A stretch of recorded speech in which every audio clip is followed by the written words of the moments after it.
Assalamualaikum warahmatullahi wabarakatuh. Alhamdulillahirrabbilalamin. Wa nasta'inu ala umuri dunya waddin. Wassalatu wassalamu ala asyrafil anbiya'i wal mursalin sayyidina Muhammadin wa ala alihi wa sahbihi ajma'in. Amin. Yang saya taklimi Ketua Pengasuh Pondok Pesantren Zainul Sangginggo, yakni Kiai Haji Muhammad Hasan Mutawakil Allah SHM, juga Bapak Rektor Universitas Islam Zainul Sangginggo, yakni Dr. Bapak Abdul Aziz Wahab BAM AG CHCHT, dan Dekan Fakultas Umum yakni Ibu Wahyu MPD, dan juga Tari Bahasa Indonesia yakni Ibu Mufir Mulia, dan dosen pengampu yakni Pak Fatih Holis MPD, dan juga teman-teman yang saya hormati. Perkenalkan, nama saya Musdalifah, Prodi Tari Bahasa Indonesia semester 2. Di sini saya akan memaparkan sebuah peta konsep yang berjudul tentang ciri bunyi suprasegmental yang diampu oleh dosen Pak Fatih. Yang pertama di sini ada apa itu suprasegmental? Suprasegmental adalah suatu yang mempunyai fonem tersebut, yang itu bisa berupa tekan suara, intonation, panjang pendek atau pitch, dan getaran suara yang menunjukkan emosi tertentu. Nah, kesemua yang tercakup ke dalam istilah suprasegmental itu tidak bisa dipisahkan dari suatu fonem. Unsur suprasegmental disebut juga prosodi. Bunyi suprasegmen adalah bunyi yang tidak dapat disegmentasikan dan menyertai bunyi segmental. Contohnya intonasi, yaitu perubahan suara dalam waktu dan kedalaman yang digunakan untuk menggambarkan emosi, menggambarkan pernyataan atau pernyataan.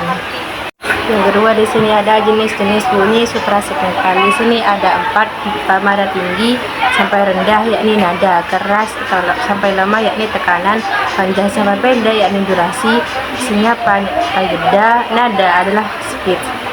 Menurut Muslim 2010, ketika bunyi-bunyi segmental diucapkan selalu dilibatkan nada, baik nada tinggi, sedang maupun rendah. Sedangkan menurut Kerr 2009, nada atau pitch berkenaan dengan tinggi rendahnya suatu bunyi. Bila suatu bunyi segmental diucapkan dengan frekuensi getaran yang tinggi, tentu akan disertai dengan nada yang tinggi.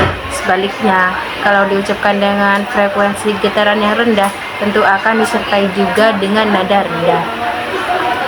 Di sini nada merupakan unsur bunyi suprasegmental yang mempengaruhi arti dan tujuan bahasa.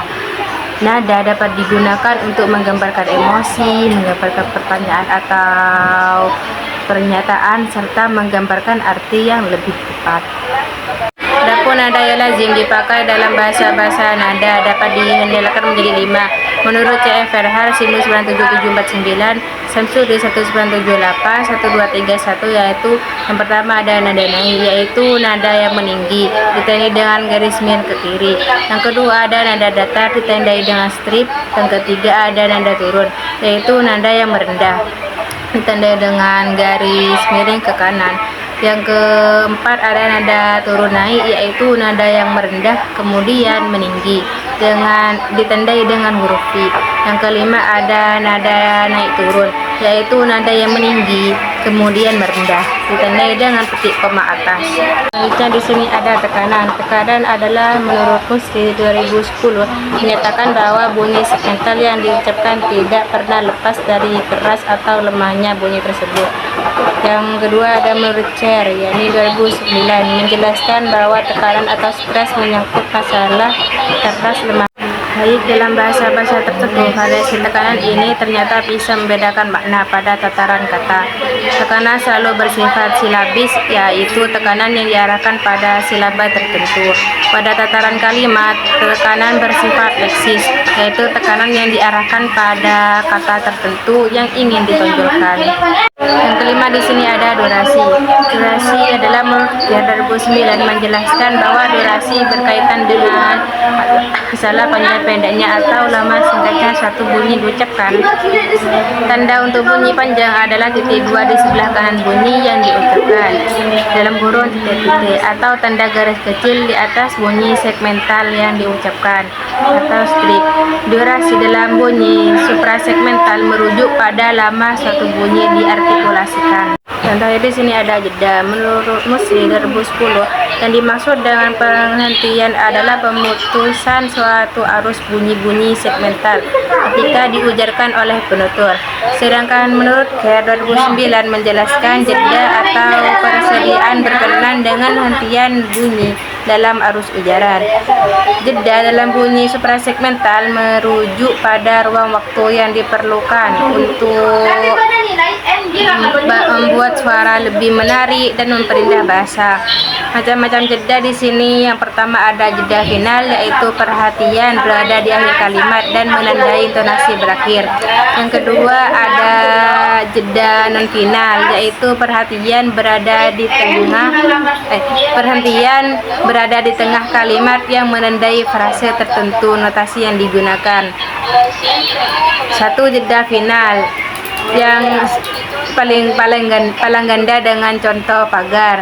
Yang kedua ada jeda non final dengan contoh garis miring. Contoh, guru baru datang, berarti itu menunjukkan gurunya baru datang.